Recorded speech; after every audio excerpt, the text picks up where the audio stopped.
Good evening. Welcome to my garden tour. It's June 2nd, 2022.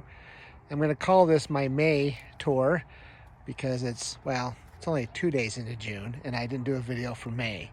I'm starting with the Malva Silvestris. You can see the really pretty purple flowers in there. Pretty soon this whole I'm going to call it a bush. It's pretty much a bush is going to be covered with those purple flowers. We got some zinnias planted over here and a calendula that's not doing too well over there. And a salvia over there. Some Shasta daisies, roses, more Shasta daisies in with the roses. We have a salvia right there. It's blooming really pretty. On the other side, more Shasta daisies right there, getting ready to bloom. Not quite yet, but getting ready. There's some larkspurs back there behind.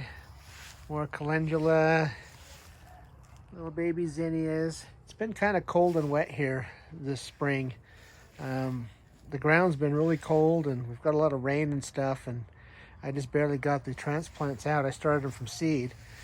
There's I think that's a coreopsis back there, and you can see a little snapdragon, dianthus, more of that salvia, new dimension blue I believe it's called. There's a little salvia vista red. There's a larkspur. Then over here we got some large snapdragons. These actually overwintered. I'm in Utah 7A, and most of the time these do not survive our winters, but they did this year, and I'm very pleased because look how big they are already. We got some Columbine back there in the back. They're really pretty. I'll show you the different colors. Do a close-up on some of the snapdragons. They're really pretty.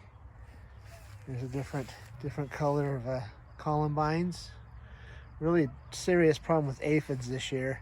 I've been knocking them off just as fast as they come with the water spray, but I think I won. I got more flowers. I didn't take them out.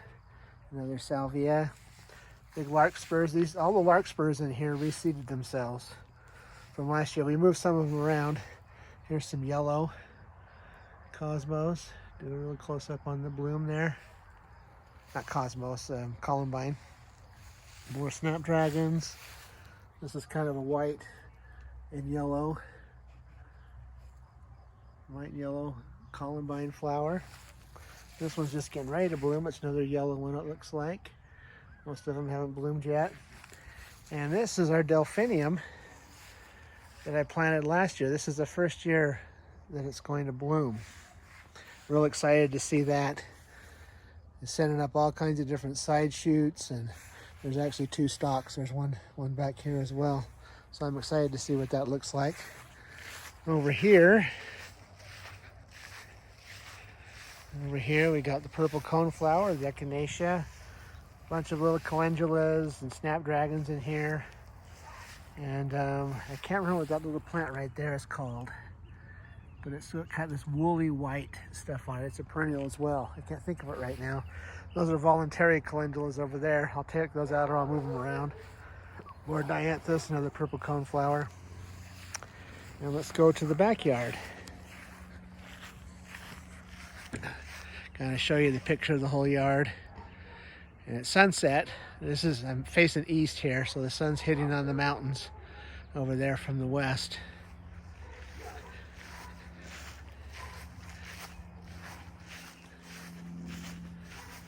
This plant's called an air compressor. It's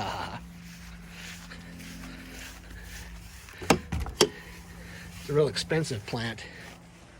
Just had to have those replaced this year. That was a lot of fun. Oops, I lost my sandal. Got a strawberry patch. Starting to get some little strawberries on it. Right down in there. Those are June bearing ones, so it's June, so they should come pretty soon. We got some kale that we've been eating and picking on. And then some parsley over there. These are more self-seeded larkspurs. I got some painted daisies down there that I planted this year. I grew from seed. Some more, I think this is Gaillardia down there. And these are winter sowed things right here. Oregano, that artichoke not going to make it. We accidentally knocked it off and soil went everywhere, and yeah, it's not a happy camper. There's some more of the, those are the daisies, painted daisies. Right there. Here I got my transplanted tomatoes in the ground. I barely put those in about a week ago. Got some cilantro. Got some blooming, I forget the name of it. I'm terrible tonight. I'm tired. It was a long day at work. But this one I can remember everything in here because it's a song. You got parsley, sage, rosemary, and thyme. So you're going to have that song in your head now all night. Some more salvia, gaillardia, coreopsis through here, marjoram. These are actually spring onions that are going to seed. I'm going to take most of them out. Wait for the motorcycle to go by. Going to take most of them out, but I'll let some of them go to seed so I can gather the seed. And I'm trying salsify this year. I got to find a recipe for it. I've never eaten it before, but I understand it will survive the winter here. So, and then we've got some celery right there. And I just planted some dill. That's the wet patch there. I planted some dill tonight. And there's some various basil throughout there too as well. Voluntary lettuce plant over the quarter. Here's the potatoes. You see they're coming up now in the grow bags. I like growing them in the grow bags. They're a lot easier to take care of and harvest. Here's the broccoli. I don't know if you can see it down there through the netting, but there's a little broccoli head forming down in there. There's broccoli, there's cabbage, and there's kale in here. We pick at the kale quite a bit, so it's kind of small. I think I overplanted in here. You think? It's kind of really crowded, but anyway, it's all been protected. You can see there's no holes in the leaves. That dreaded cabbage butterfly has met its match with this stuff here. There's the green stalk. It's mostly got herbs in it now. I did plant a little tomato. That's a little Tiny Tim tomato. There's the kales in here as well. Here's the beets. I get so many of those dang, they eat the inside of the plant. Leaf miners. I get them so bad. I just don't know if I can just grow this very much. They just completely annihilate it. My lettuce is still going strong because it's been really cool. This time last year, the lettuce is all bolting because of the heat. We kind of pick some and then let it grow back and pick it some more. Let it go back. Peas struggled this year. I don't know if it's too much water.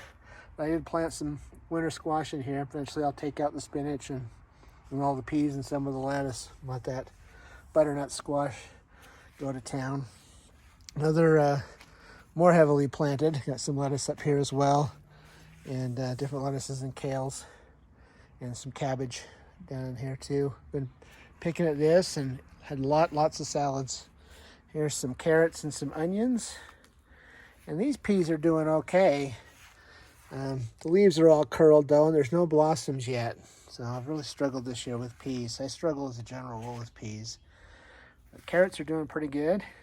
There's some golden beets right there that I planted. And more spinach. I just planted some butternut squash in there. See how it does in the 20-gallon container compared to the beds. Some echinacea, some spaghetti squash. Oh, I planted some spaghetti squash back in the other bed as well. Here's some peas that I tried in a container. They're starting to grow a little bit. It's going to get hot here pretty soon though, and I don't think the peas are going to make it.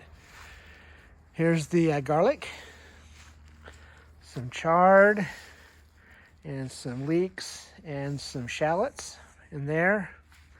Nothing's planted on this side. I think it's going to be cucumbers right over here, and I'll have some peppers and things in there as well. So another little tomato in there. That's a Super Sweet 100 tomato, and some peas growing in there. I got some zucchini planted in there that's going to come up hopefully in the next week. Some gaillardia and some coreopsis. Again, more flowers.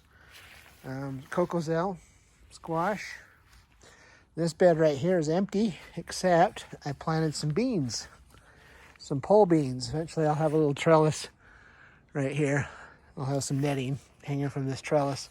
I got some yard-long beans and some rattlesnake pole beans right there. I'll have different beans planted when I tear out the lettuce and stuff over there as well.